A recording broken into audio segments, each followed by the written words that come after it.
you watch a lot of moves again? No. Actually, one of my least amount. Oh, cool.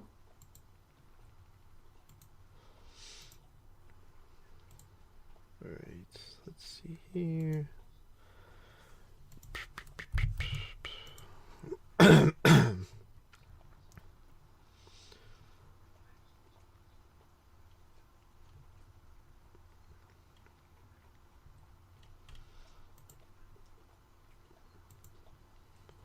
In other words, in other words, can we say? No, buddy, I shall sing it. Go ahead. Another night drifts away. In other words, I should say there are no words. You should say there are no words. It's hill, it's real. Got the power to uplift a hill. Yeah, that's all I know, buddy. In other words, there are no words. Another day. Well, how's it No, go? another night drifts away. Another Another night drifts wait, away. I In other forget. words, there are no words. In other words. No, buddy. Another night drifts away. In other words, wait. Fuck, I forget the words, buddy. In other words, you forget the words. No, dude. Just like I forget the words. That's all. That's all I'm saying.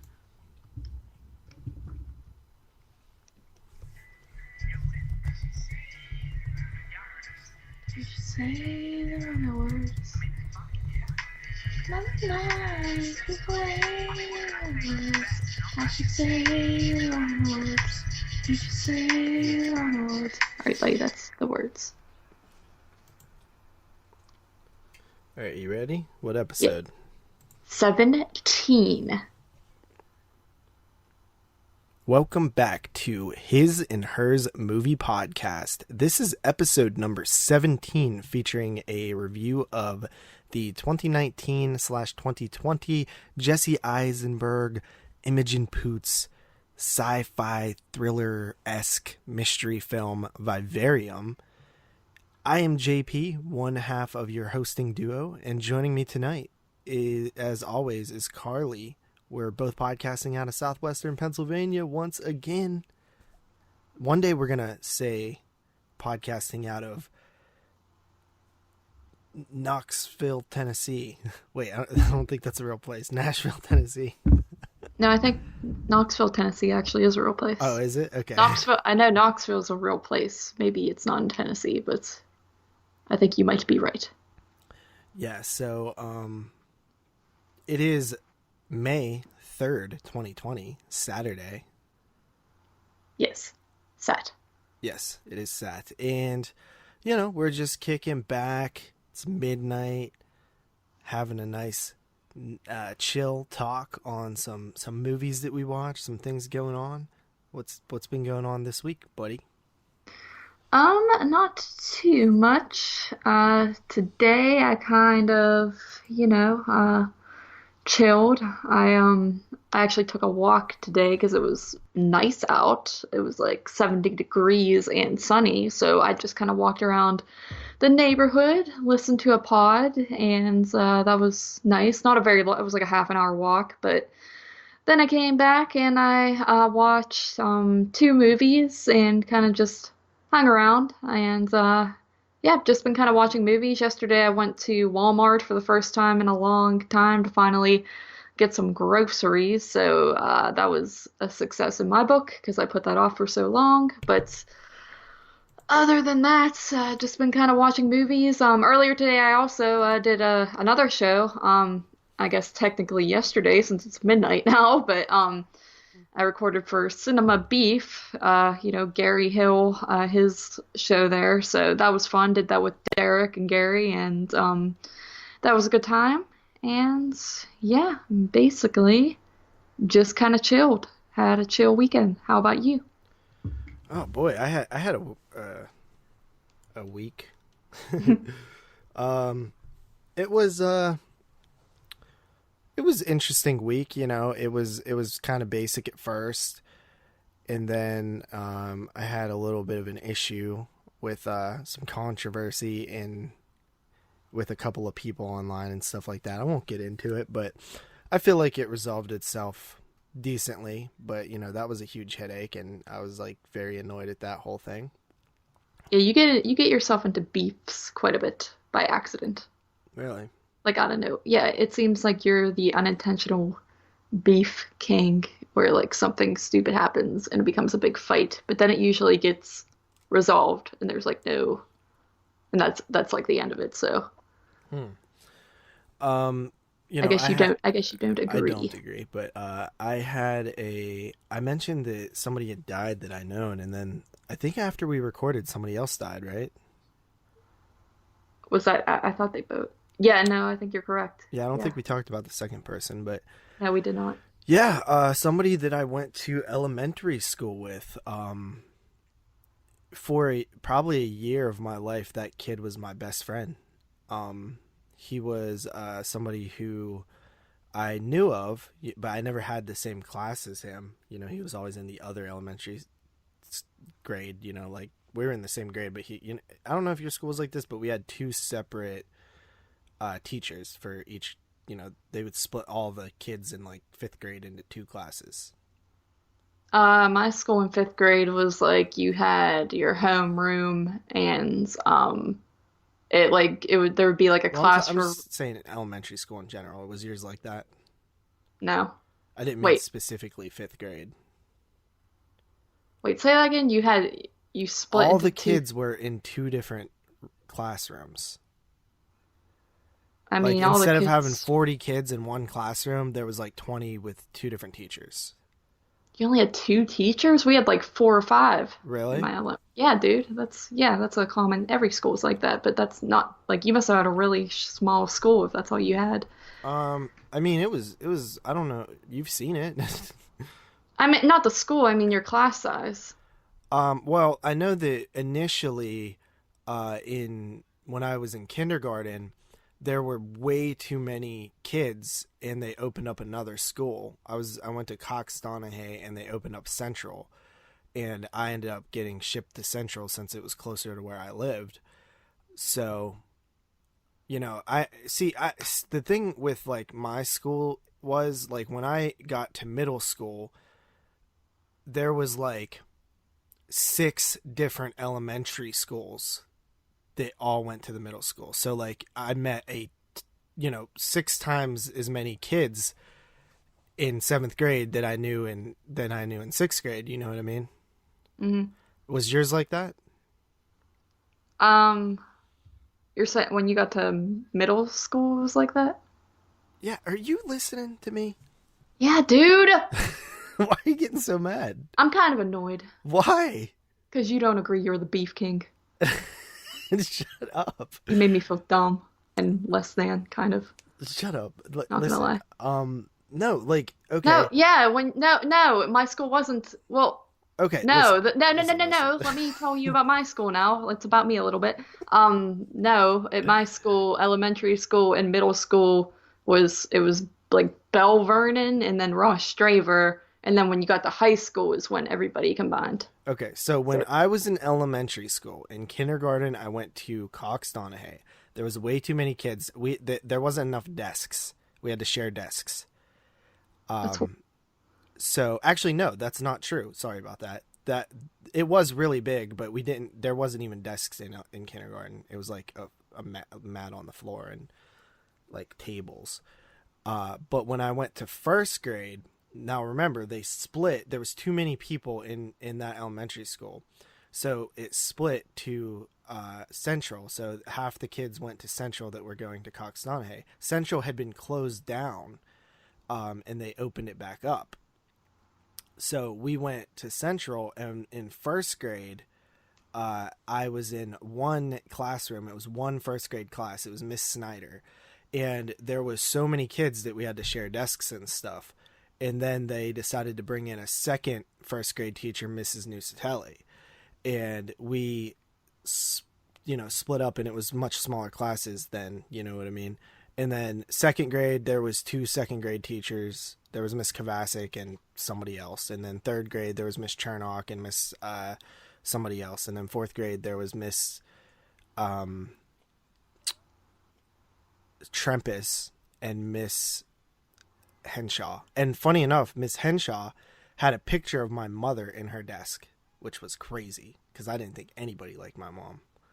What do you mean she had a picture? So like of when her? I went to fourth grade, Miss Trempus, who was super hot by the way, when I was in like high school, we used to prank call her and talk about like sexual stuff to her, and she would play along. It was super cool.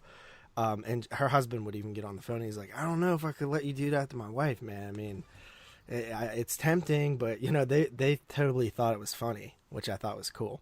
They go to jail nowadays. Probably. But like she would say stuff like, I don't know, you sound kind of short, and I'd be like, Oh, oh, she's not wrong. yeah. But so anyway, when I went, like we had Miss Trempus's class and Miss Henshaw's class, and for one subject we would switch. So I would go to Miss Henshaw's for social studies, and everybody would go to Miss Trempus's for math. And when I first went there, she's like, now she was doing roll call, and she's like, now this one's interesting. She's like, this one, I'm wondering if you are related to Mary Patrick. And I was like, yeah, that's my mom. And she was like, oh my. And she had me come up to her desk, and she showed me a picture of my mom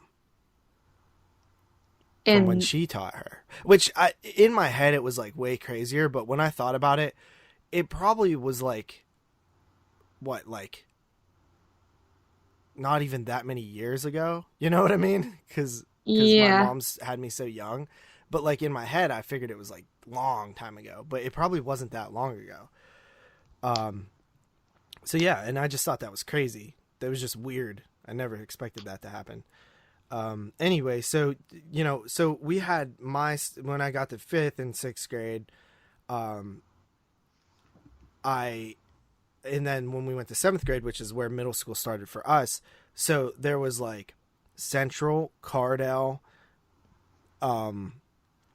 like Holy Rosary, Cox Donahay, I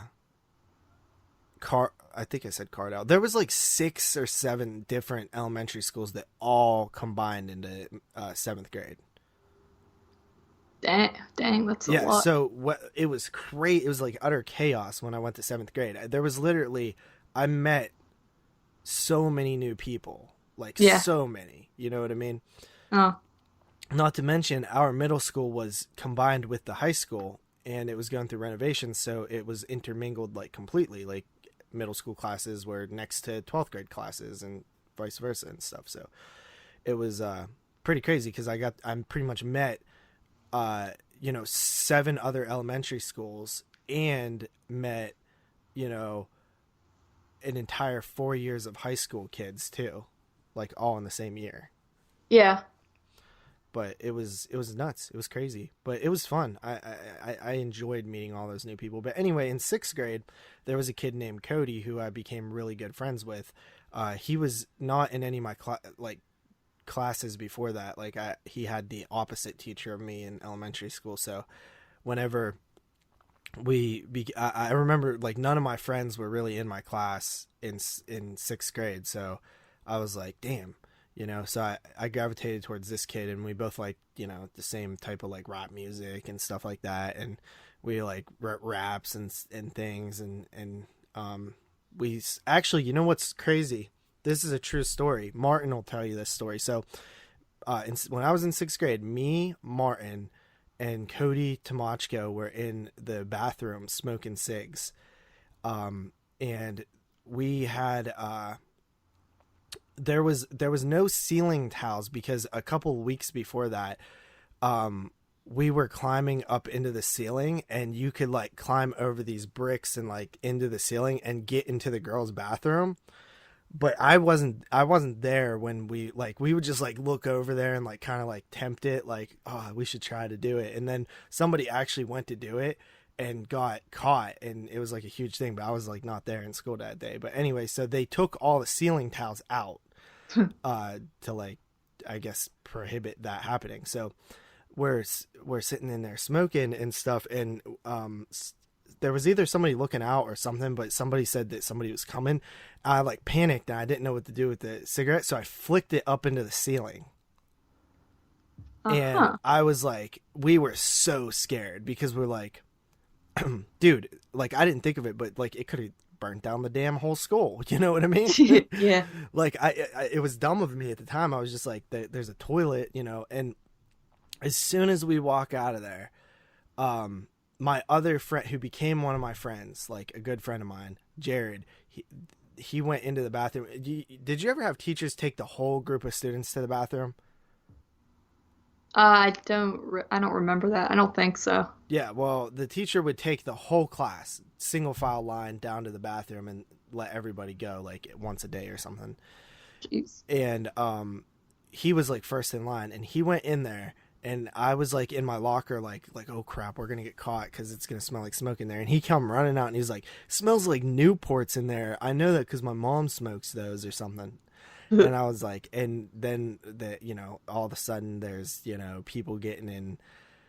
The security comes down and they're all like, we didn't get caught for it, and the school didn't burn down, or else you probably wouldn't know me. I'd probably be in jail.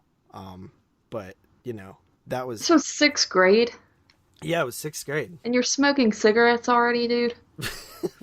How do you fall? I never get like who falls that low to where they're smoking cigarettes at like age 12?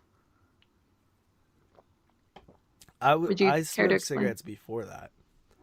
What, like how old? I don't know, probably like 5 or something.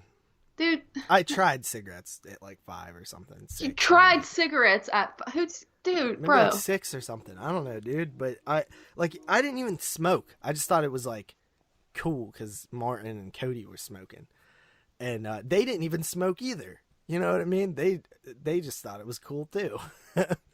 And we were bad kids, dude. We just did the bad shit. You know what I mean? Um, Hmm. I think I tried weed like that summer for the first time. Jeez. I had smoked weed before that, but I didn't like do it right. I didn't like inhale. When were you introduced to that? Like four?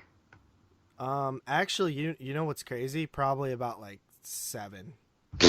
Me and my cousin Scotty lived in like a projects, like a public housing, and there was this like older kid down the road who used to like let us follow him around and stuff. And he like we like went out into the woods and stuff, and he like had a joint, and he's like, you want to try this? And we didn't know what we were doing. Like that's the first time, and I didn't know what I was doing. I just like I didn't inhale it or anything. Yeah, But that's crazy. yeah. So anyway, yeah, I knew this kid. We were like really good friends that whole year, and then he actually had failed 6th grade. I moved on to middle school. He moved away with his mom and went to Uniontown. Um, and yeah, that was it. That I never really saw him again. I did used to keep in contact with him a little bit on like MySpace and stuff. In high school, and when he first, when I first moved, I used to talk to him on the phone and stuff still. And he like I think he told me his mom like he was doing like coke with his mom and stuff like that. And this is in like 7th grade, so um yeah, it was poor kid. But I heard that he got on drugs and then got off of drugs. That's just what I heard. Like I said, I don't know him that much Mm. anymore, but it was he got on drugs and got off of drugs and died from like a disease, like an illness thing that wasn't drug related. At least I don't think. So yeah, that was he's 28. I'm 29. It was a little shock to the core because I'm just like it's weird. There was a bunch of kids who died when I was like in high school and like fresh out of high school. Mm. Like my good friend's brother, who I was also friends with, Jake, he died really young. Um, a friend of mine named Chucky died real young. Like fresh out of high school, like 18.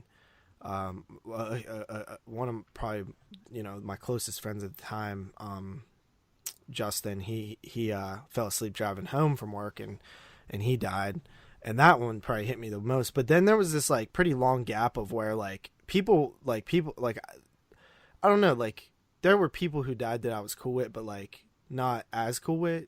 So like there was a little bit of a gap there, and like these were like the first couple that I was like, wow, in a while. So it's unfortunate. It's like it's super sad. Like you just like I just pictured the world like looking at like little ants, just like trails of like people like all chaotically moving through the earth and space and time, and it's like which one is gonna like fade out, it's just I've always pictured it like that, and it just like blows my mind. But yeah, I get obsessed. I start thinking of people and like every interaction I had with them and stuff, and I'm just like it just drives me crazy. It's like sad.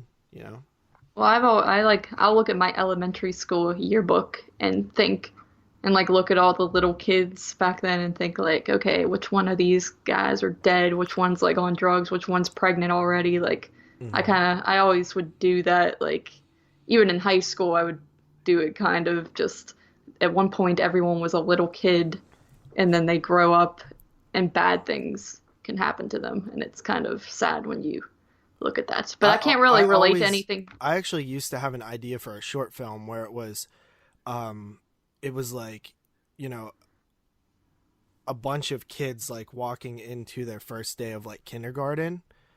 You know what I mean? And the camera Yeah. would just freeze frame on each one, and it would say like, Kaylee will die in a car crash at 16. Blah blah blah. This person will live to like this age, and like just like very like um eerie, like not eerie, but like just powerful and deep, like just like because you don't think when kids are little like that like this one's gonna only make it to 18. This one's only like you like picture your class yearbook, right, and just put X's on the ones that have died. It's powerful imagery right there.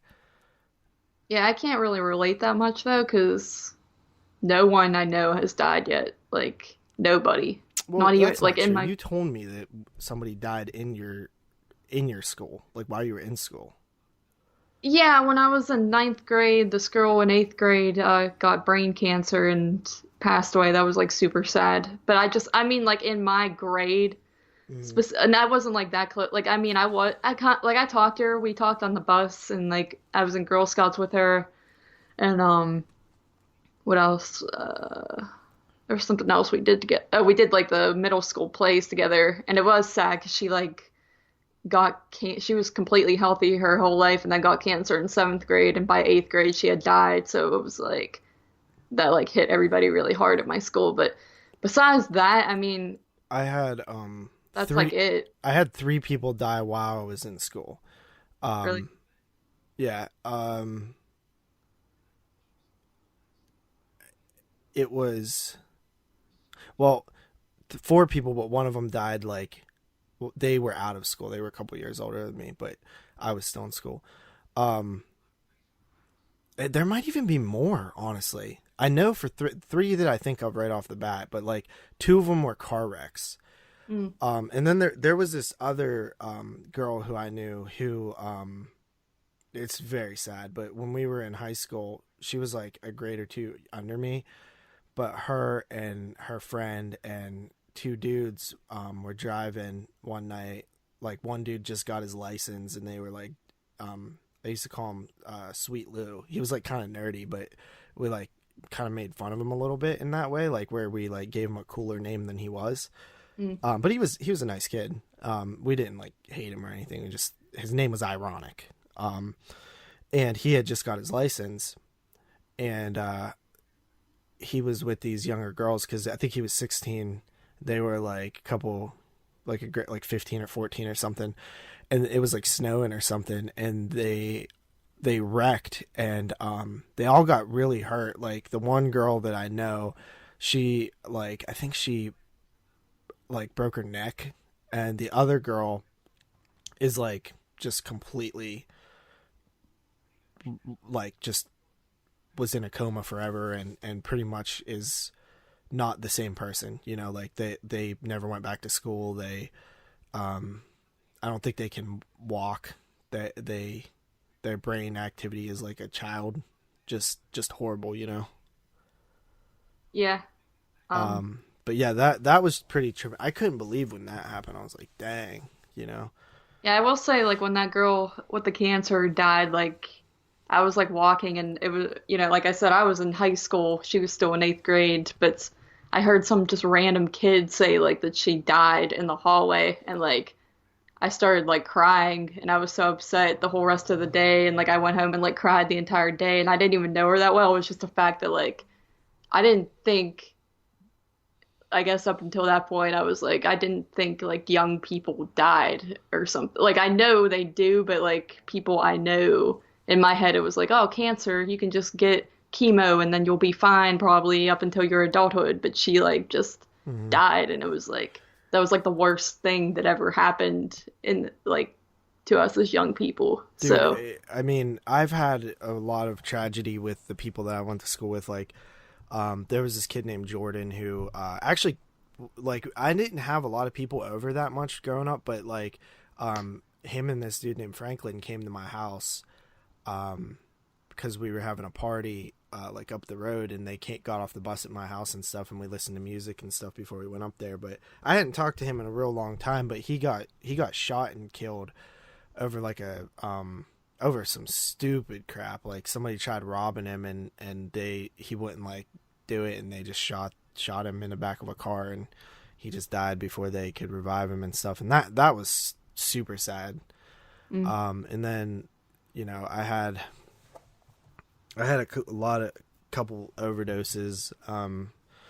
There was a girl named Caitlin who I was like pretty cool with. I used to hang out, like me, her, and my friend Jared, and his older brother Justin and Andy. We used to like go out and party like every night, and she was always like my partner in crime. That's what we called each other, the PICs. And I hadn't talked to her in so long. She had a little daughter and stuff, and she like died from drugs, I believe. And there was that there was another girl like that last year who passed away from her mm. battle with heroin, and that one hit me kind of hard too, because she was that was the girl that I told you the story of. We like snuck into her window like Oh in yeah, the yeah, cold ass winter, yeah. and that whole thing. But yeah, we got the dog started barking, and we like hopped out the window all naked and stuff, like freezing. Good times. Can't relate to anything you say. Why? Like just none of it ever happened to me. Even like the death thing, it's like the most like at my school, it seems like everyone just got pregnant right out of high school. That was the big epidemic at my school, but I guess that's better than dying. I Like mean, we had a no few, one but was really on drugs or anything. we had a few people. I remember I was in seventh grade, and there was this redheaded girl who was pregnant, and she was like kept getting bigger and bigger and bigger, and then like when she had her baby, I just never saw her again in my life. I never saw her before that, and I never saw her after. I have no idea whatever happened to her. But I remember it was like kind of shocking, because I was like, wow, she's like 14 or something, you know? Uh-huh. It was nuts. And then we had a few pregnancies in school, but you know, yeah, it's been crazy, man. Had a lot of nuts stuff. My friend Nate got shot once. That was crazy. Yeah. He lived though. Yeah. Yeah, That's good. that happened when I first started working at the Hampton. So, but yeah, I mean, depressing. Yeah. So Somebody said that on they like our high school stories, and then well, if we keep telling them every time and they're all depressing, then they're not gonna like them I anymore. know. We gotta come up with funnier, fun ones. Mm-hmm. Yeah, But I got shot at once, when was that? twice. When was that? When I was I don't know, probably like 17, maybe. Cool. Yeah. Yeah. I don't think they were trying to hit us though. I think they were just trying to scare us. Yeah, because you're just not gonna let somebody shoot you. Exactly, and I didn't either. Yeah, you're not the Um, one. yeah. Anytime someone tries to shoot you, just be like, "Yo, bro, I'm not the one."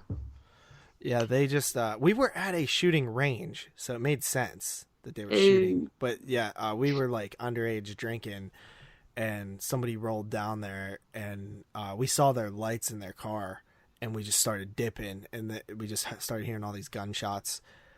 And I was like, I think they were just putting it up in the. I think they thought it was funny, like they were like, "Look at yeah. these kids," but it was scary. Probably didn't get shot at, more like I have shot like a, during.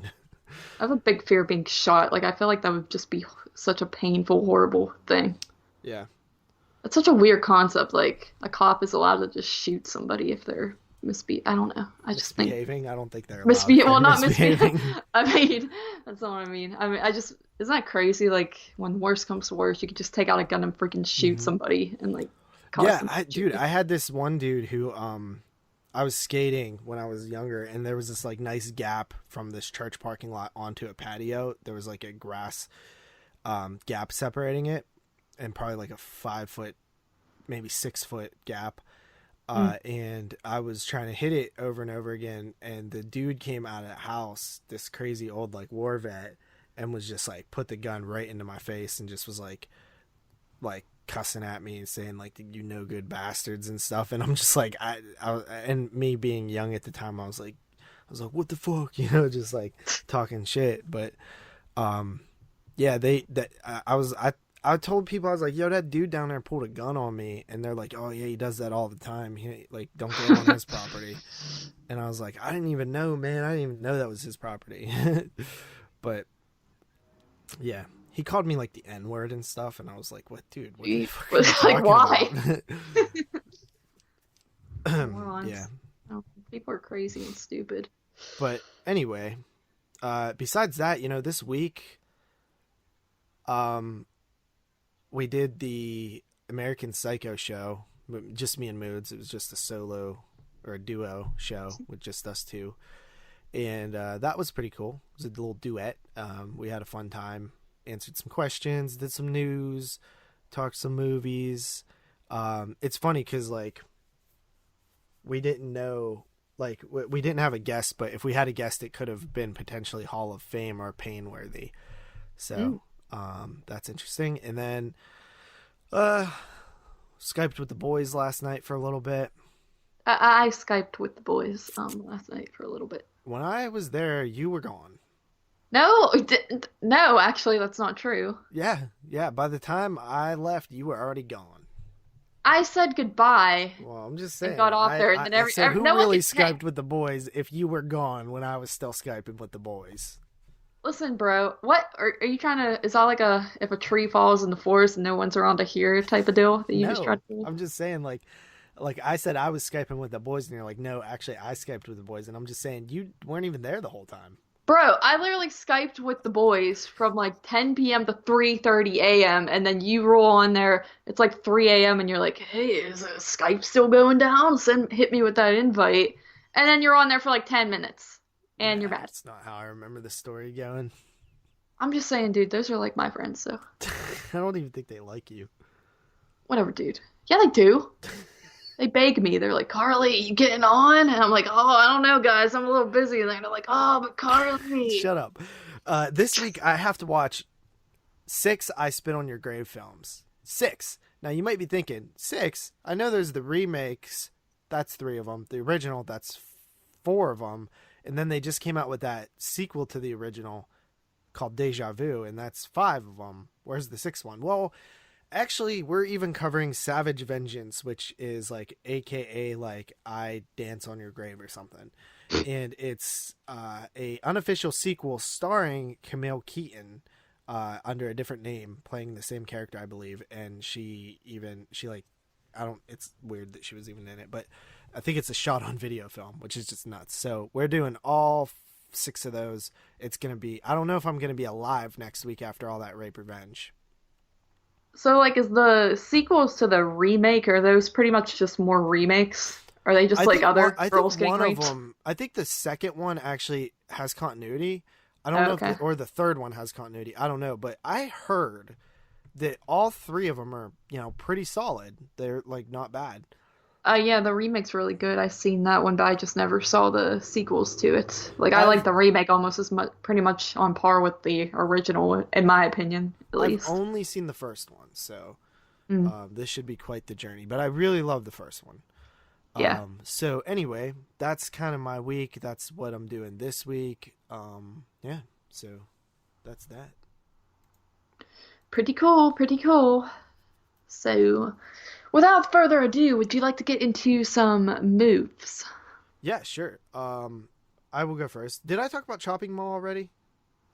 No, you did not. You left off with that Okay. New Hampshire. I decided to check out the Chopping Mall 1986, the last drive-in that Joe Bob did, and yeah, that was really fun. First of all, Chopping Mall is a really fun movie. I used to not like it as much as I do now. This is probably the most I've ever liked it.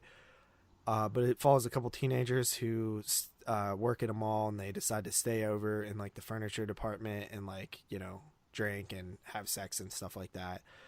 You got a nice little cast in there. Barbara Crampton's in the film. You have a cameo by Angus Scrimm, as well as the legendary Dick Miller. You have some nice boobs actually in this one, and Oh, you have killer robots that were security robots, and then lightning strikes as you do in all B movies, and basically makes them go haywire. And wonder why it's called haywire. Is that like if you got hay in your wires or something? I never put too much thought into that. You ever wonder where sayings come from? Haywire. Haywire. Yeah, it went Haywire. haywire. I mean, I don't know. I think it's just a word. I don't know if it's a, you know what I mean? But I don't Like, I'm gonna understand take a why. stab in the dark. Like, is that from a giallo or something? Like, I mean, it's just like, because if you go to stab someone in the dark, you're more likely to probably not stab them. So it's like a well, stroke of I luck. feel So like that one I makes would sense. stab them. All right, dude, I'm just saying, like, Aren't I'm just most gonna. people in horror movies stabbed in the dark? I think it's referring to like the pitch black, like, Mm. like I'm trying to stab you, but if it's too dark, I might accidentally I mean, stab. but who is this guy that's like makes a reference to that like one day when they're like playing they're playing again or they're doing something, they're like, hey, do you know what street Sanfron lives on? And he's like, you know what, I'm gonna take a stab in the dark and say it's Maple Street. And they're like, stab in the dark? Like, what have you been doing? Like, you're stabbing people in the dark? Like, what is that? Why did you come up with that, guy? Yeah, I don't know. I don't know where things originate. If I was there, I would tell Penny you. saved is a penny earned. Yes. Yeah, I mean, I think about that stuff too. That's It's a Ben good point. Franklin, buddy. What?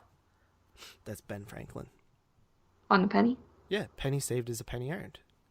Oh. See, Oh, I some knew. things we know where they originate, but like other things we don't. Yes, the stupider, the like dumb ones, it Stupider? seems. Hmm. Stupider is a word. Nobody. Yeah, it is. Nobody. All right, dude, just go on. Is dumber a word? Dumb. No, dude.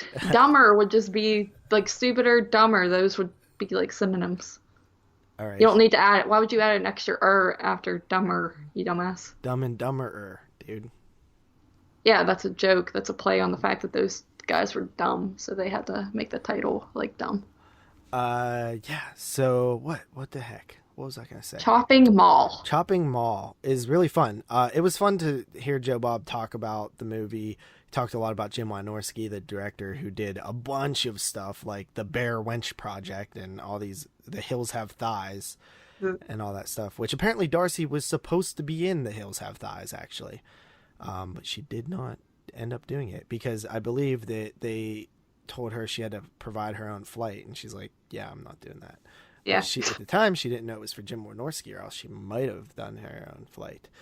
But yeah, it was a good first episode of the season 2 of The Last Drive-In, which every time I look at Joe Bob on that screen, I just cannot believe that I'm seeing it, because in the night, like, I literally thought that I would never see that again. I remember how much I loved Monster Vision and how it just disappeared one day. I watched Children of the Corn 2, The Final Sacrifice on Monster Vision, and never saw it again.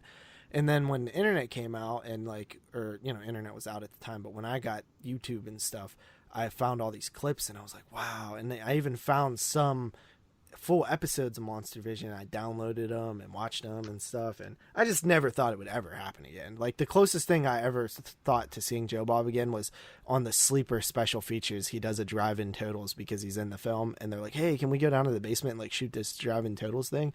And he did it for the special features, which I thought was really cool. But yeah, so, you know, if I didn't reach out there and put it into the ether and actually try to make it happen, it just would have never happened. So at the end of the day, I'm glad that I'm around. Dude, quit acting like you're glad that you're around. Yeah, because if not, Joe Bob wouldn't be around. Dude, you're so full of yourself. What are you talking about? Quit talking about you've been talking about putting a lot of things in the ether, and I don't think, like, the ether is getting filled up with all your things. What? You said earlier you don't know what an ether is. No, I didn't. I said that yesterday. All right, but I gave Chopping Mall 7.5 out of 10. Good stuff. Then I watched Witches in the Woods, 2019. I think this counts as a 2020 film, but I'm not sure. It follows a group of kids who are broke down in the middle of the frozen wilderness. And yeah, it's a film that I reviewed with Mr. Watson over on for Horophilia, the Bloody Bits quarter reviews thing. Did that post yet? I don't think it did. It might have. I don't pay attention. If it posted, check it out. Me and Watson kill that review.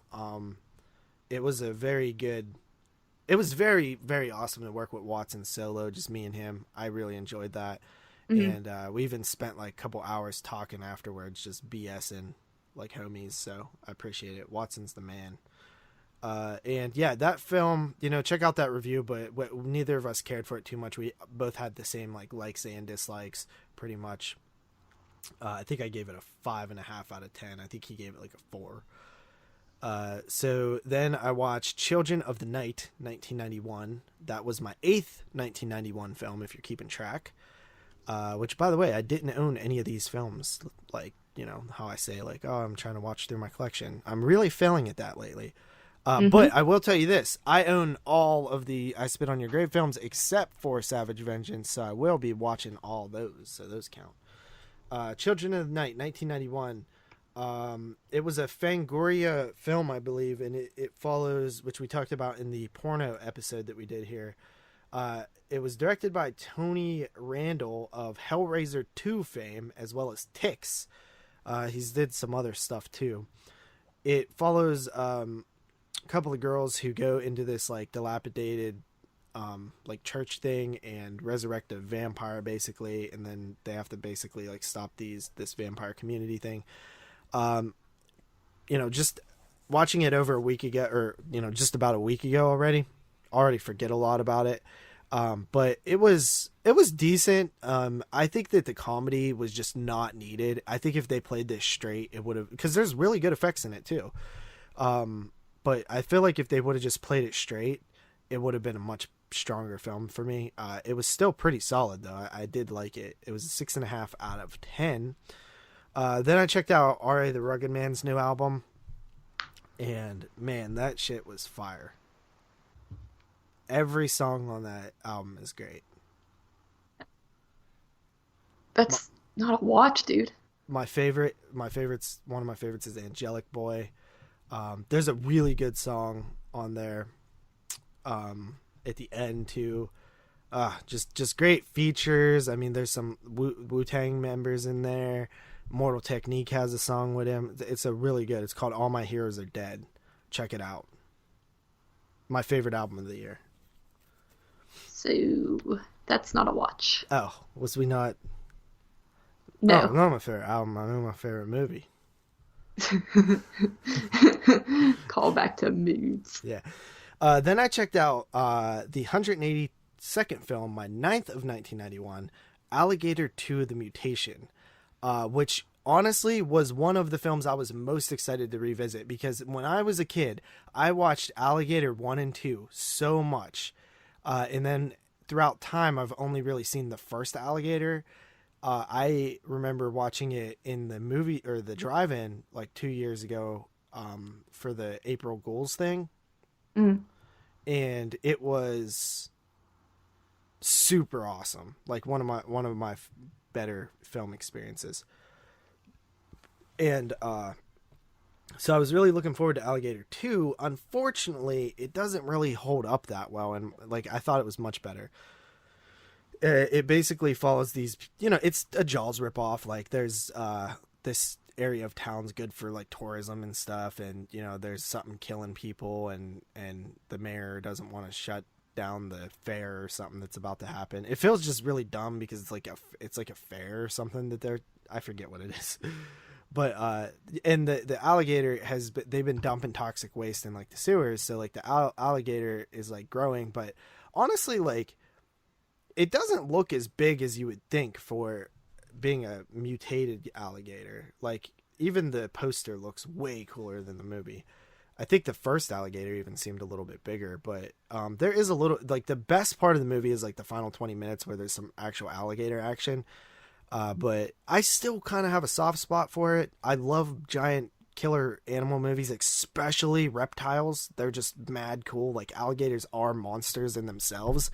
So when you turn them into a more of a monster, it's like twice the monster, Mm-hmm. But I gave it a 6.5 out of 10. Then I watched Killer Nerd, my 10th 1991 watch. And that is a shot-on-video film about a nerd who's picked on and gets his revenge. It's trash, it's garbage, but it's kind of fun. I actually did enjoy it a little bit. Troma put it out. Not too bad. I gave it a 3 out of 10. Not a good movie, just not a bad watch. Uh-huh. Then I watched American Psycho, which I guess, that'll be on 22 Shots. I will say, I've been on record saying it's not. I didn't really care for it too much. My opinions have definitely changed on that. So check that out. I know you covered it on Movie versus Movie at one point, right? Yes, I'm a pretty big fan of the film. I like it quite a bit. Yeah. And then I watched American Psycho 2 with Mila Kunis, who, might I just say, and I said this a bunch on 22 Shots, is like one of the cutest girls of all time. Oh yeah. Yeah. What do you feel about that? Yeah, she's pretty. Do you think she's one of the cutest girls of all time, though? I mean, I guess. Who's one of the cutest girls of all time? Imogen Poots? No, I don't think she's like cute at all, really. Well, who's one of the cutest girls of all time to you? I think American Psycho 2 came out the next year. I don't know, dude. I'm a girl. Like, I don't really pay attention to who the cutest girl of all time is. No? No, I don't. All right. Well, she is one of the cutest girls of all time. I love her. I've had a crush on her since That 70s Show when she was 14. Ew. I was like under 14, damn it. I'm allowed to say that. Help, please. Help, please. Hey, stop it. That's Yeah. crazy she was 14 on that and everyone It's else like creepy 21. now that I think about it. Like Ashton Kutcher. Because Like, they were like kissing and stuff, I think, right? yeah, like he was like probably 19 or 20 and she was 14 and she just lied to get on there and yeah, they're boyfriend girlfriend. So it's Yeah. I would feel weird acting being him and having to do that, but I would definitely put her in my top 5 TV show crushes. Definitely. she has two different colored eyeballs. You ever notice that? I did not. Yeah, one's brown, one's green. I forget what that's called. It's called two colored eyeballs, buddy. No, there's a condition. Like Yeah, there's a two word for it. separate colors in your eyeballs. No, little guy. I mean, like there's like actually. You know what? It doesn't really matter. I was just giving fun facts. It's called Itropica, dude. Okay, whatever, dude. You totally just Googled whatever. I just made that up. Oh, It no, sounded legit, stupid. though, didn't it? No, I feel stupid. It sounded legit, huh? Itropica? No, it actually sounds really stupid. American Psycho 2 was not actually in. Have you ever seen it? No, I haven't seen that It's one not very actually. good. Mm. As an American Psycho sequel, it's horrible as an American Psycho sequel. It's just it does actually have continuity. Um, Mm. basically what happens in the very first scene is Mila Kunis's character is a child being babysat, and Patrick Bateman, who you don't see like from the neck up, captures her babysitter and her and is like is gonna kill her babysitter, and then Mila Kunis kills him, and then she grows up and she has like serial killer tendencies. It's stupid. Yeah, that sounds And the awful. film actually was not an American Psycho film. It was like a just about a. It was like a meta kind of not necessarily a little bit of meta because it's dealing with like serial killer traditions and stuff. I guess Mm. that's not too meta, but um, it involved like a girl like killing people to get ahead in college or something. It's stupid, but they just sprinkled in some Patrick Bateman stuff to have continuity, and they called it American Psycho 2. Um, Mila Kunis really doesn't fit the role too much either. That's what I always just saw the cover for it and thought like it looked stupid. It just looked like the American Psycho poster, I but don't with even think her. that sickle was ever used in the film, honestly. Yeah. Um, then I watched Martha 1974. This was a featured review. It is a television film from Germany that runs about 2 hours long, subtitled. One of the worst. Honestly, this was. I watched a couple of awful things this year. I watched um, Night of Horror, which I don't know if you heard that What We Watched review, where I basically read someone else's review. Yeah, that was good. That was horrible. I watched Tales from the Quad Dead Zone, which was also horrible. There's been a couple horrible films, but this is the worst experience I've had. I would say this is a little bit better than those films, Mm. but it is like also twice as long, so it's like like horrible paced and boring as hell. Me and Moods both like hated it. I'm not even afraid to spoil that because it doesn't matter. But yeah, we both didn't like it, and there's like I don't know, like 10 minutes worth of not even 5 minutes worth of interesting scenes, and the rest is just boring as hell. So that was there. But what was interesting about it is a television film in Germany, but there's like nudity and rape in it. So it's like, Mm. geez. Weird. And then the very last thing that I watched was M from 1931, Fritz Lang's first sound film, which I have seen before. I got that for Patreon too, so there'll be a review on 22 Shots as next episode. But follows a dude or a town who's dealing with a serial killer who preys on children. I think that what's really cool about that film is just how ahead of its time in certain aspects it is. It's Fritz Lang's first sound film. He did a bunch of silent films before then, and there's some filmmaking uh, strategies that are used in this that definitely have been taken and used in other films later.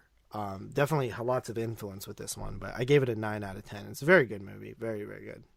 I put it off for a long time just because I didn't feel like watching it because it's Mm. there's some murder, obviously like off screen type of murder, and then there's a lot of like there's not a bunch of kills or anything. It's just like a long period of like townspeople like discussing this stuff, and then it kind of ramps up at the end a little bit, but it's like 2 hours too, so I didn't feel like watching it. But after I did, I was pretty happy with it. It's a very good movie. Mm. Not a horror film, but Mm. serial killers. Been watching a lot of serial killers lately. Don't know why. Pretty cool. So that's it for me. How about it? Chicken school. What? Oh, have at it. Okay, yes. All right, so I've been trying to, watch some 91 moves, of course. And first up here, Scary Movie from 1991. Check this out on Tubi, and it was I all actually right. just ordered that on Blue. Oh, cool.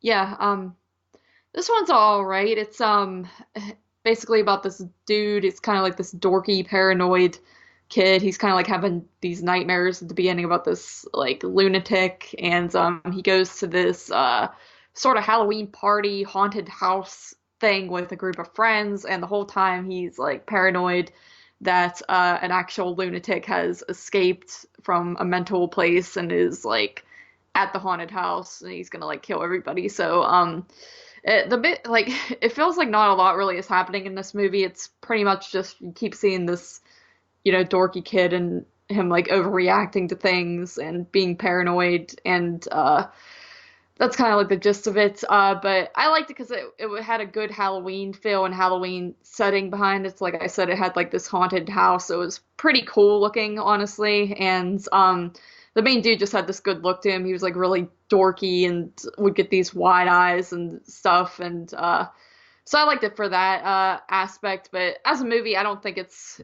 not really that great of a film, to be completely honest. But yeah, what like I said, it wasn't too bad. One of those ones that I never really heard of, and thanks to good old 91, now I have. So, and then after that, another 1991 movie I watched was Mom, and Derek actually sent me this and had told me about it, and this is kind of pretty much about this older woman, or an elderly woman who is very sweet, just your typical old lady baking cookies type of grandma figure, and she becomes like this flesh eating person pretty much, where sometimes she could be normal and then she turns into this just monster essentially, and her son is trying to stop her, desperately kind of try to keep her like locked up and stop her from acting out and like killing people.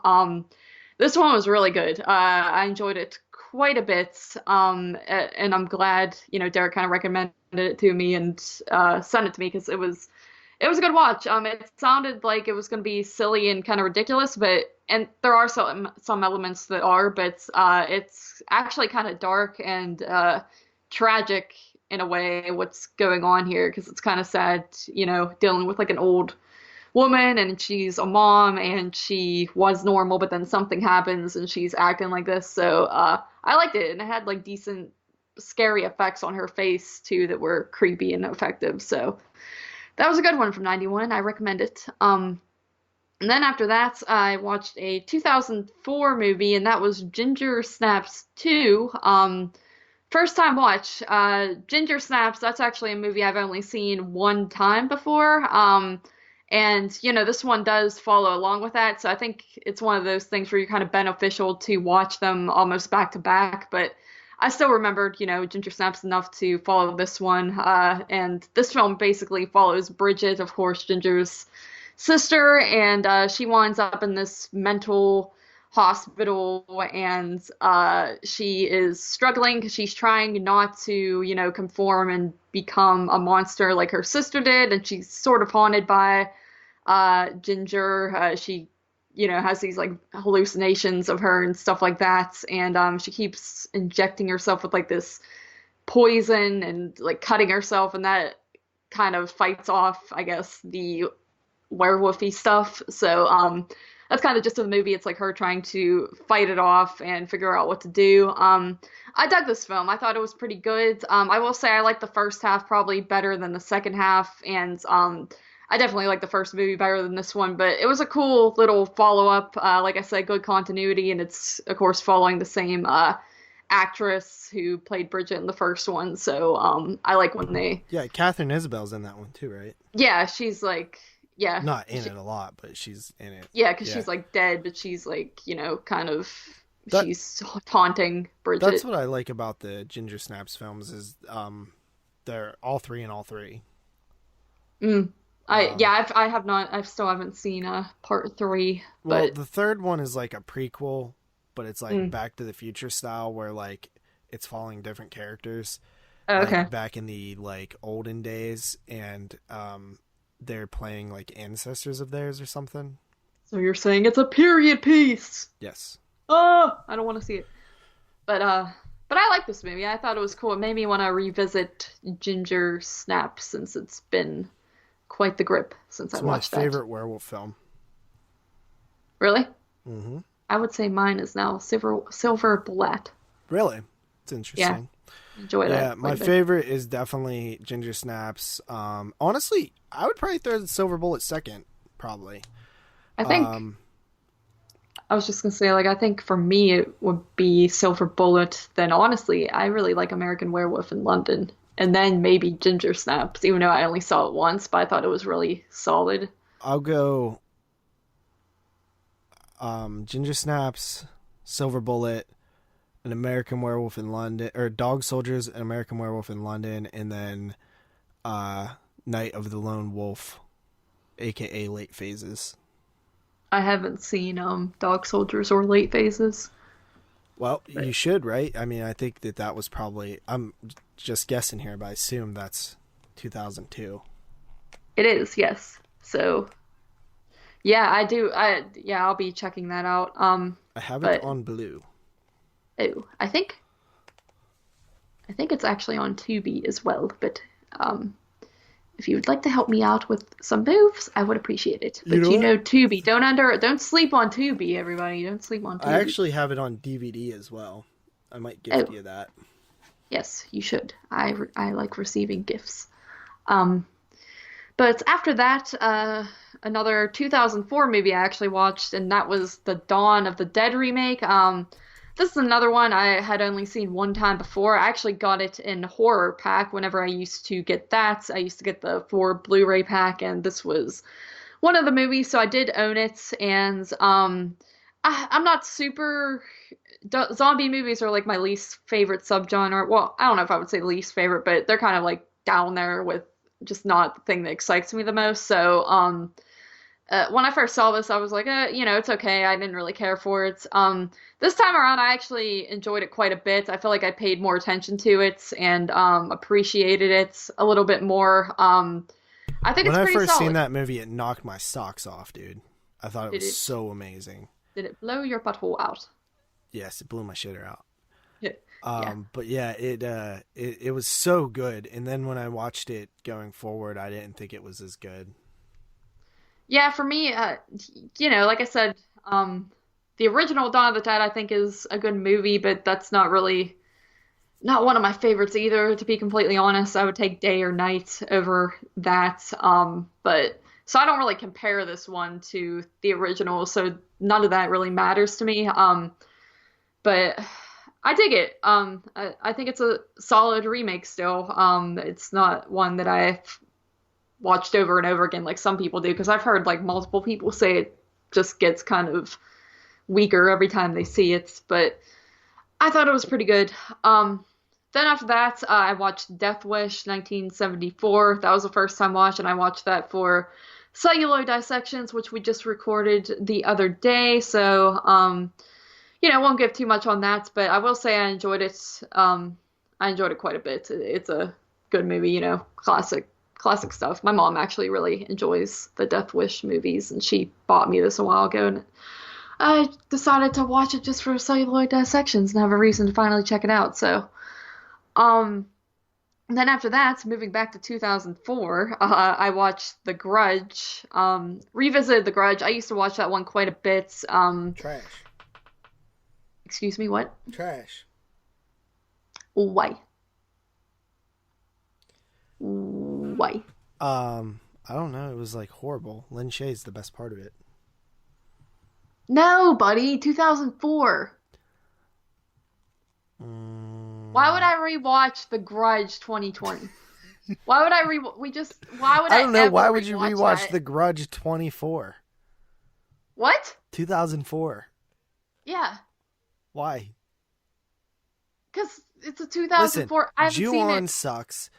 The Grudge sucks. The Grudge 2 sucks. The Grudge reboot sucks. They all suck. A lot of people would disagree with you, I think. I don't think. Okay, I will. This one's often obviously this and The Ring are always kind of compared to each other. And the Japanese versions are too. And I will say The Ring is much better. I enjoy that story a lot more. And I will say The Grudge 2004 American film, it doesn't hold up as well as it did. and I kind of expected it to, but at the same time, I still liked it. It still has its creepy moments, and when I say it doesn't hold up, it really is the scare factor. It's not as scary. When I was a kid and saw this, I mean, it was like the scariest thing I ever seen in my life. But now, like some of the just jump scares and scenes with Kayako and whatever the little boy's name is just aren't as effective anymore. They kind of come off as a little goofy, but at the same time, there's still some creepy moments. Like I think the part where the one girl is like going back to her apartment and she's like going up those steps and sees her crawling up the steps, and then she gets back to her apartment and she's all alone and hears someone in the hallway, and then all of a sudden the girl's under her bed and sucks her in. I think that's still super creepy, and there's some other scenes in this too that still kind of got under my skin a little bit. So I thought it was an enjoyable rewatch. Do I like it as much as I did back then? Not as much, but it's still solid in my opinion. So it has decent atmosphere. But you're a hater of the Grudge, and that is what it is. Is it what But it is though? yes, it is. Well, actually, it could change. I mean, if you were a little open-minded, but. After that, I watched The Plague Dogs from 1982. I just recorded a show on Cinema Beef earlier today, and all I'll say on that is it is super depressing. It's an animated film, not a kid's animated film, but an animated dog film, like I said, from 1982, and very downer of a movie. Don't watch that if you are already in a depressed state or don't feel like becoming in a depressed state, because it's not very fun. It's a good movie, but yeah, sad. So after that, another 2004 movie. We have Shudder. This was a first time watch. This, of course, not the American version. That one's from 2008. This is the original, so it's subtitled and everything. I thought this was really good. I thought it was pretty darn creepy at times. I am a sucker for these like Asian ghostly things. I know JP has opposite opinions on them, but I actually find them very creepy and unsettling. And for the most part, they can hold up as long as I think like makeup and special effects can really hinder that. But in this movie, everything is solid. For 2004, I think it all looks good. The storyline. I had seen the 2008 remake in theaters when it came out, and I thought that was super scary and really good. And I rewatched that one recently and thought it was complete trash. And it really is, that movie kind of is like a scene by scene remake of this, and it's example of where, the original is just done so much better and more effectively, and I can see that now, having seen the original. So, What is it? Shudder. Oh, I've never seen either of them. Yeah, well, it's essentially about this couple. They kind of have this like hit and run accident, and the boyfriend is a photographer, and he's taking pictures, and kind of spooky images keep coming up in the pictures, and he's like, "What the heck's going on?" Thinks it's his camera, but it turns out it's this girl haunting them. So yeah, it's good. It's good. After that, I watched Dark Water. That's no, that's once again another Asian film, 2002. I'd seen this one once before and thought it was fantastic then, and I thought it was fantastic this time too. This one is super creepy. In the grand scheme of things, it feels like not a lot's really going on because it's kind of like you're just in an apartment with this mom and her daughter, and some creepy things happen every once in a while, but it's just super unsettling. The whole apartment setting is very creepy. It's kind of got this like rundown look to it, and it's kind of got that like grayish, depressing color scheme to it, and just it's one of those ones where it's not like you're getting a bunch of jump scares necessarily. It's one where someone just kind of walks by and you're not expecting it because there's no loud music playing or anything like that. And those are like the most effective jump scares for me. They're very, very scary and creepy. And this one's pretty darn eerie. I actually saw it for the first time probably not even a year ago, and rewatching it now so recently, it was still just as effective. So that's a great one. Then after that, I watched Dude, I will how many movies did you watch? a lot. Because you're yelling at me that I watched a lot of movies and you're still going. Okay, yeah, I'm yelling at you because you always watch a lot of moves, and now it's my time to shine. So it is not my fault that you are slacking on the moves. What happened? What? You're all quiet now. No, I'm not. Yeah. What do you mean? I can't hear you. That's what I mean. I didn't do anything. Now it's fixed. I literally didn't do anything. Okay. All right, Continue. I will with all my moves. I only have like 10 more, dude. Dude, I'll punch you in the face.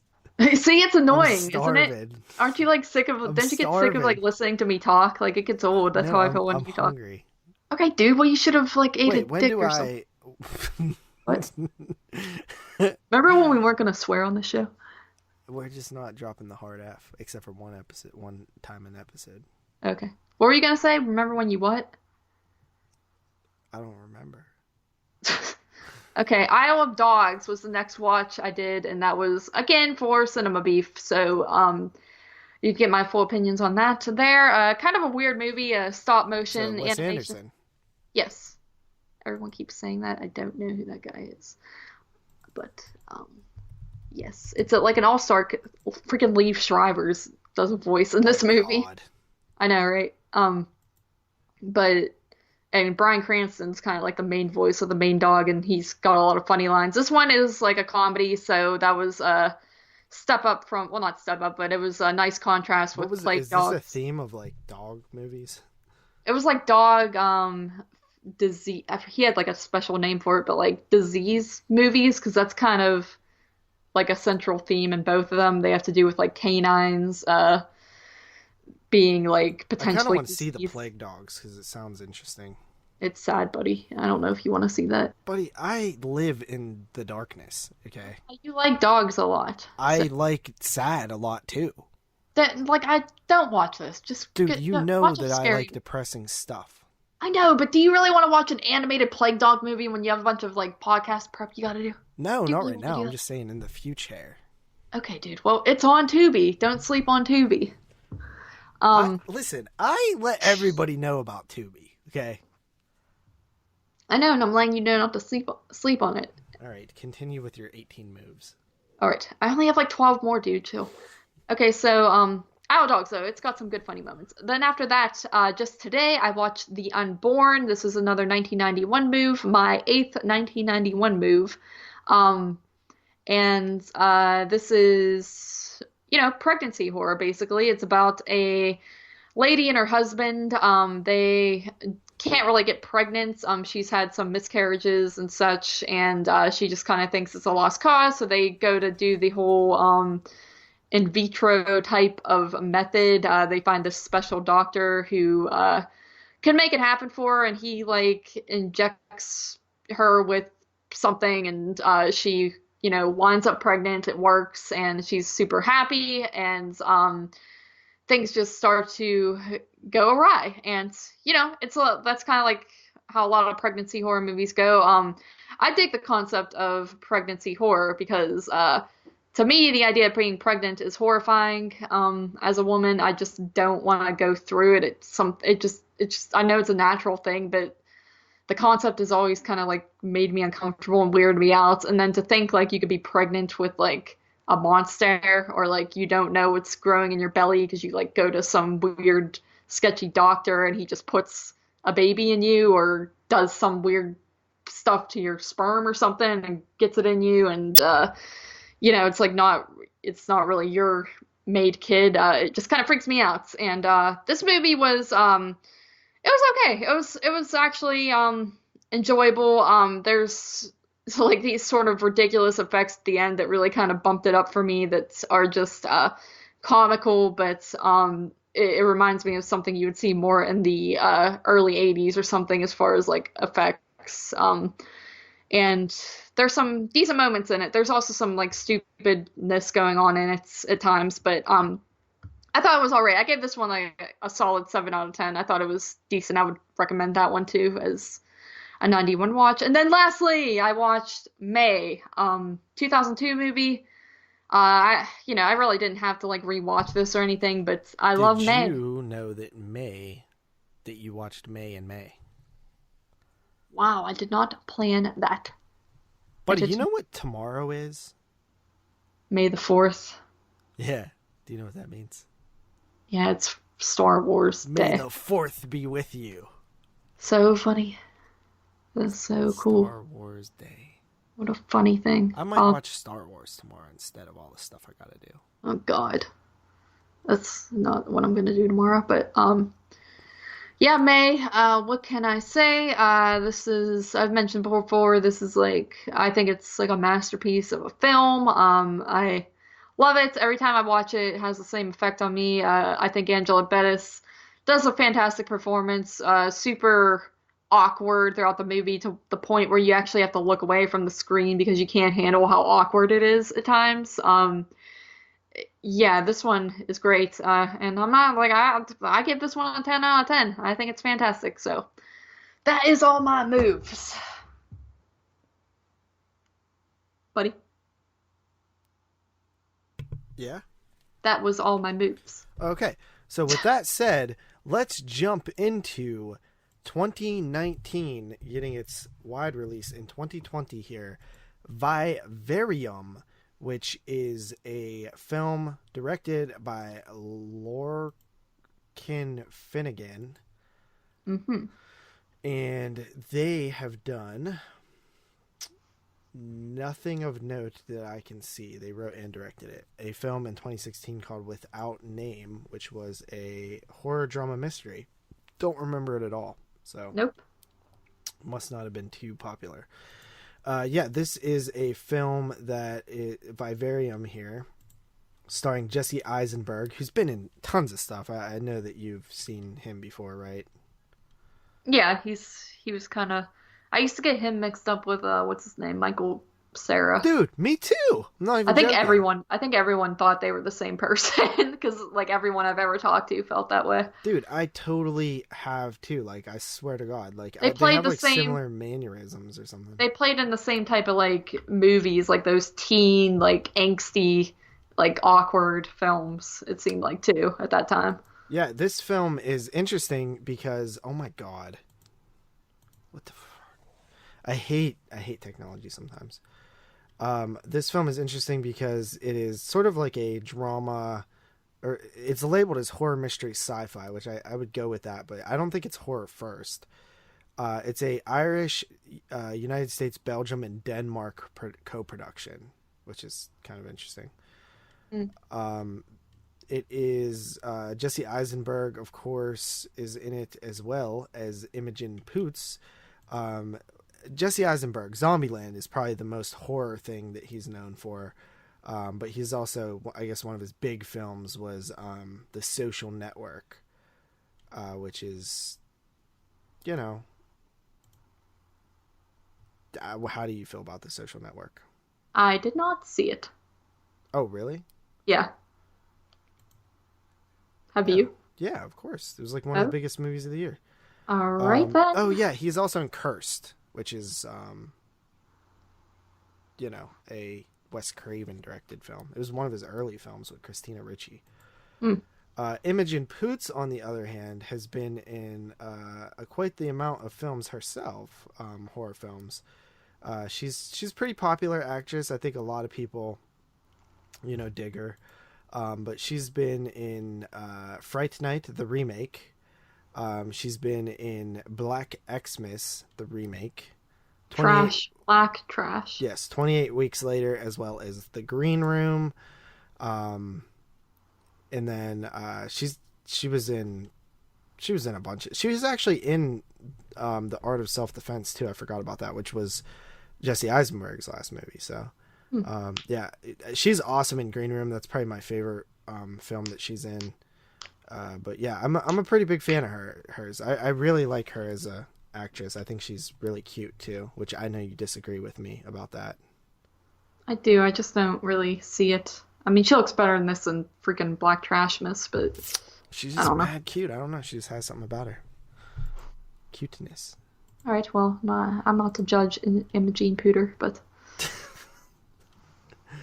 What? Give a description of this film.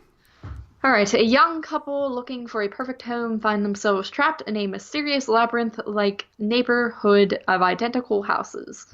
Yeah, so basically you have this couple. They are looking to, buy a house together and settle down. So they go to this company where this sort of weird but persuasive dude is convincing them to come check out these houses, kind of like this perfect neighborhood where every house looks the same. And, like Eisenberg's characters kind of thinks the dude's a little odd, but, his girlfriend is kind of like, oh, well, let's just give it a chance. Let's just go look at it and then be done with it. Honestly, So, they don't even really do that. They're like about to say no, but the guy like answers for them, and mhm. they're like, oh, I guess we have to do this now.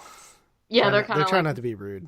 yeah, yeah, essentially. They're being nice, but so they follow him, of course, to this neighborhood of sorts, and you see it's just this really unsettling plethora of these green houses with the same exact everything, same furniture in the yard, and the sky just like looks fake, like the clouds are all fake. Yeah, Looks, that's the thing I noticed right away, uh-huh. where I was like, oh wow, the clouds are like look like they're on a sound stage. Yeah, it's super weird. The yards are all perfect It's and called just Yonder. It's a housing development, which these things exist where they all the houses are the same, and yeah. but this one's definitely off-putting by its colors and the weirdness of like the sky and stuff. hmm So yeah, they check out this house, house number 9, and the guy's kind of just showing them around room for room, and then when he shows them the yard, they come back in and he has disappeared, and they're like, all right, well, F this, and they get in their car to leave, and they find that they cannot leave. Everywhere they go, it's kind of like Freddy's Dead, A Nightmare on Elm Street, where they keep just driving in a circle and winding up back at that house number 9, and they essentially just run out of gas, and it's nighttime, so they're kind of screwed. And that's where the plot goes. Whole movie becomes them trying to figure out how to get out of this labyrinth-like neighborhood. So what did you think? What'd you think? What did I think? I liked it quite a bit. I thought it was super unsettling, the whole concept. I mean, it's the neighborhood, I think, just looks great with how everything looks exactly the same. Just very creepy, them trying to drive out of there and they're driving down the road, and it's like, did we make it in the wrong turn or did we not? Who knows? Because everything looks the same. And then you got that part where he kind of climbs up on the roof to look over and see if he could see an exit, and it looks like houses just go on forever and ever, and super crazy. Then you kind of get this extra little thing in the plots where this baby appears and they are expected to take care of it. Now that whole thing I thought was super weird, and that was probably the only thing about the movie that was a little bit, I guess, jarring in a way for me. I don't know if I like the whole thing with the voices that the kid's doing, and it just super odd. So oddly enough, this kind of reminds me of The Room a little bit with the whole like kid aspect, um, but yeah, I thought this movie was anxiety inducing and just frustrating, and you kind of really feel for this couple. It's like they just came to check out a house and they completely get screwed over, and you could just tell so much time is passing while they're there, and just a very unsettling situation. So I liked it from start to finish, pretty much. I thought it ended had a I liked how it ended, and the whole movie kept me pretty intrigued. So that is my thoughts. So I have a love and hate relationship with this movie. Not really necessarily hate. I do think it's a great movie. Let me just say that. I just have like one issue with the story, basically. So one thing that I will say, and this will be spoiler free, is, a vivarium. Do you know what a vivarium is? Isn't it?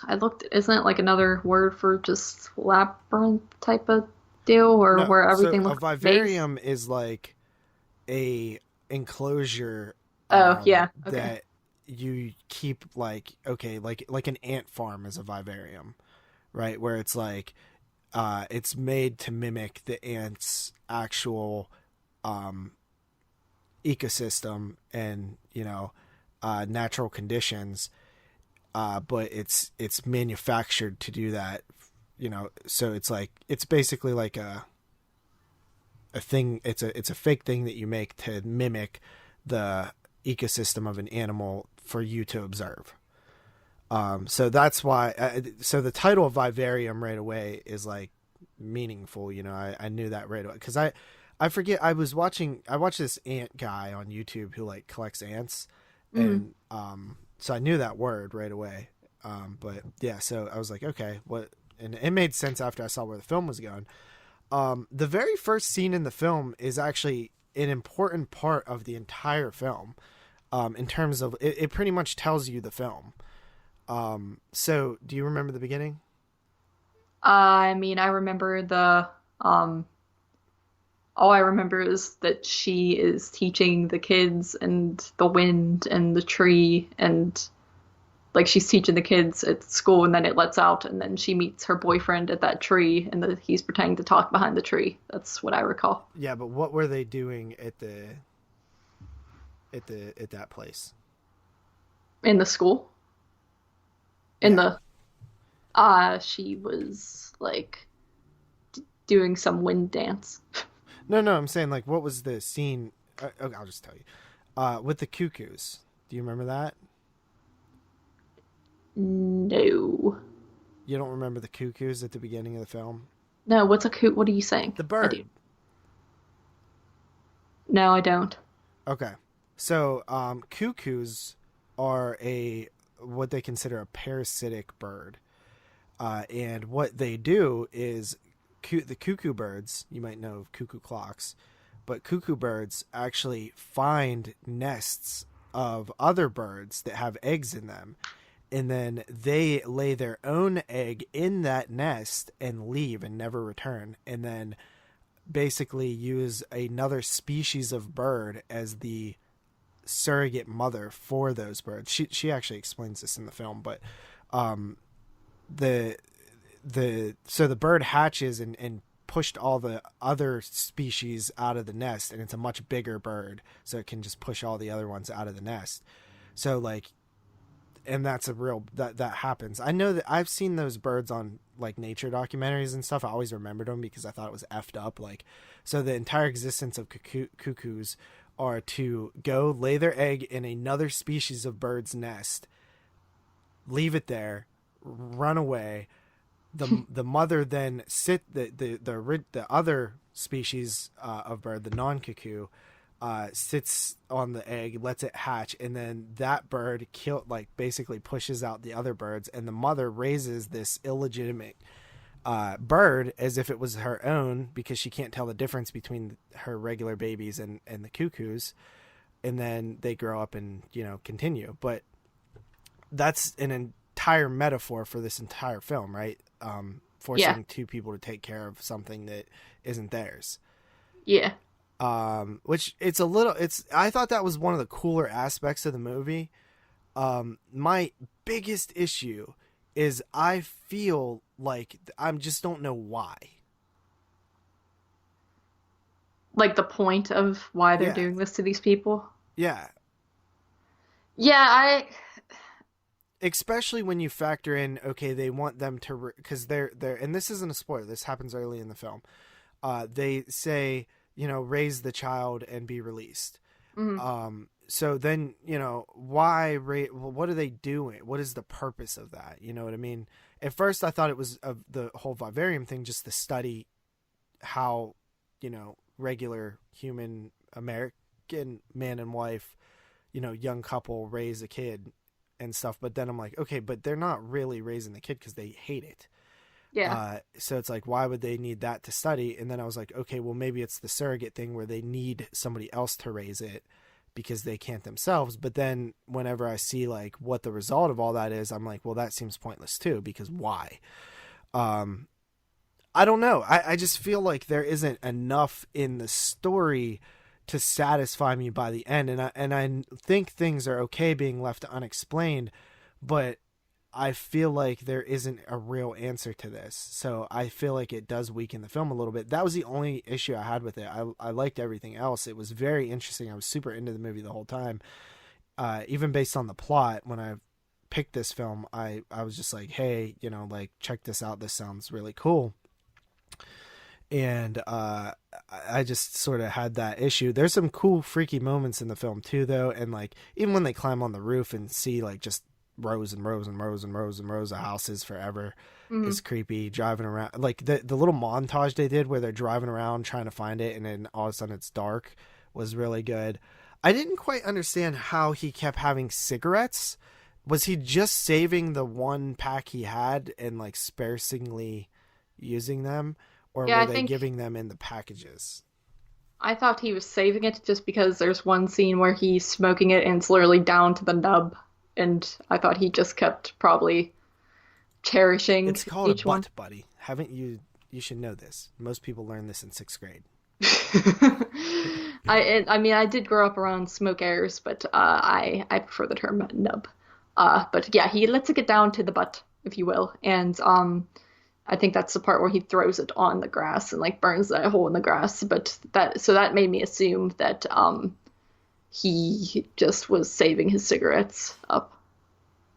So, but Yeah. everything else is like they keep getting just supplied with stuff, isn't it? Like, is that what's going on there? Like food just keeps Yeah, kind but of, they say like this doesn't taste like normal food. It's like yeah, not it's just natural and bland. stuff like that. So, Mm.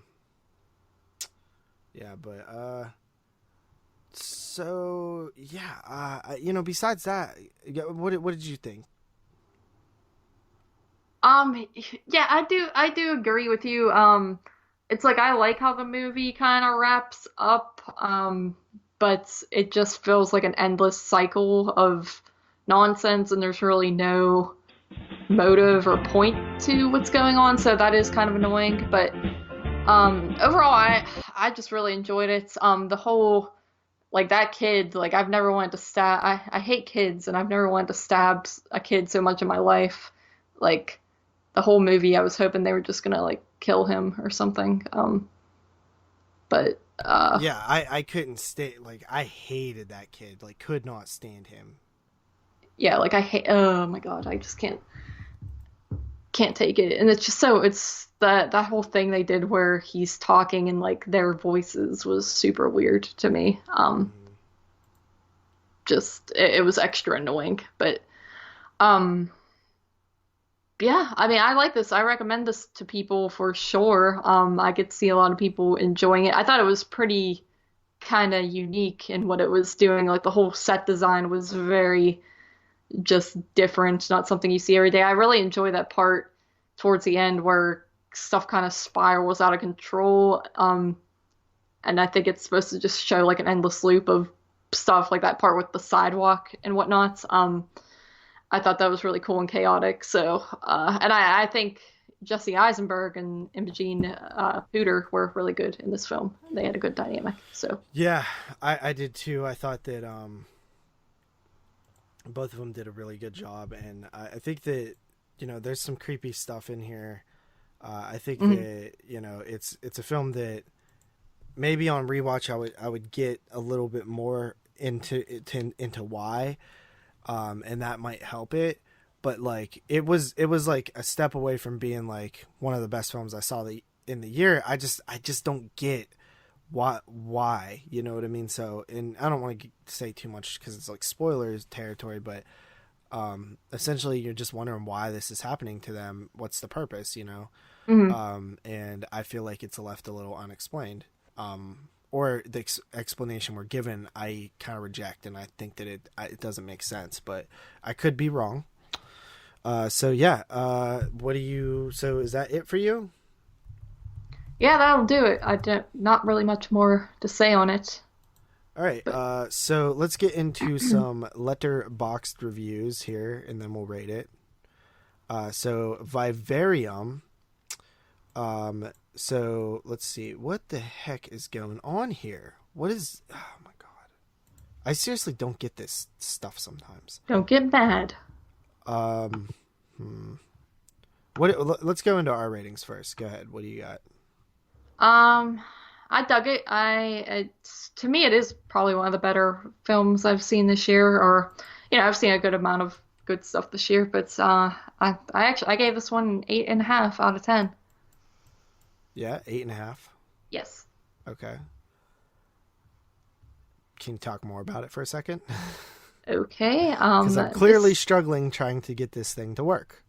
Okay, well, I wasn't aware that you were still struggling. Had I been, I would have talked more about the move. It is a really good movie. I think everybody should watch it. It's a frustrating film that I think you will all enjoy. What can I say? 8.5 out of 10. Solid film. Highly recommend by me. Um, Come on, dude. I don't know. We already talked about the whole movie. I'm scared. There's not much to say. There's not much else to it. What, like, um, There's uh, really not any good reviews on here. oh, really? Is I that why mean, you can't? there's good. Okay, I'll just do this because they're good reviews, but like good is in like the ratings, but there's just not very. They're very short Depth? reviews. Yeah, I So, feel. we'll do this one for our positive. Our homie Dustin Baker, who we shouted out before. High concept, low content seems to be popping up a lot on VOD land, where there's such a striking idea and tone that it immediately appeals to you, but often, such as in this case, the idea doesn't lead itself to the entire film. Lend itself to the entire film. This starts out wonderfully full of energy and fun while setting up an engaging mystery, but once it gets its hooks in you, it's not sure what to do with it, and it settles into extended metaphor for a simple domestic life as a hellscape that's so blunt and obvious you'll be looking for the dent in your head from the back from its bricks being hurled at you. And then the final third jettisons that in order to bring some energy back into everything, making the entire second act feel cursory. The film as a whole is pretty damn fun for the most part if you can manage to stay invested for the midsection. And even then it hits those notes in better fashion than similarly themed The Room Shudder recently premiered, and visually it's fantastic. The cynical and glib tone it carries through is certainly appreciated by me as well. It's definitely worth my watch, but I can't help but feeling it would have worked better as an anthology segment. So that was he gave it 7 out of 10, but it was like that review seemed a little bit more negative than I was expecting. Yeah. So we'll say that one, whatever. I usually pre-look at these, but I kind of forgot about it again.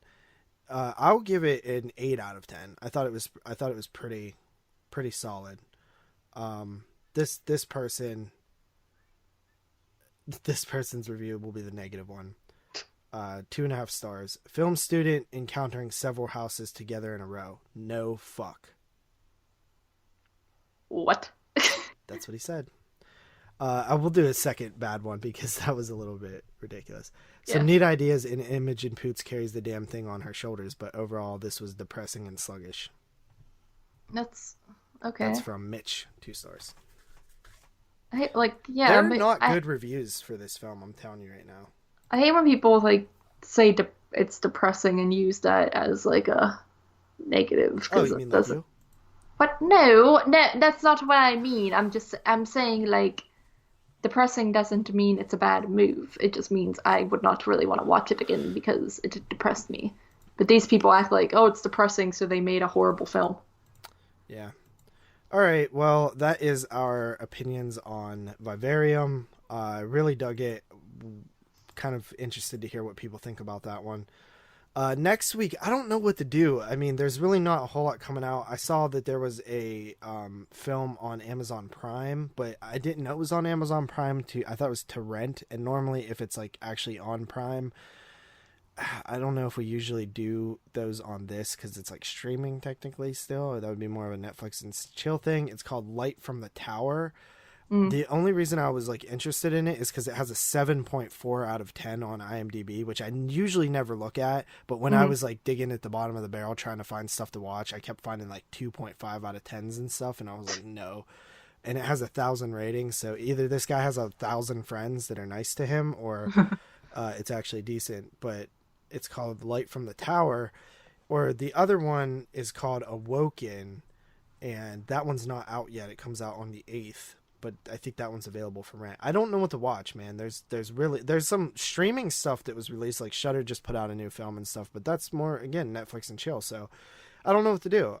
We might have to do something non-horror soon. You know what I mean? So Yeah, I mean, uh, I'd be fine with that. yeah. So we'll look around. We'll try to see what's up, and we'll get back to you guys next week. So with that said, I'm JP. That's Carly, and we are out of here.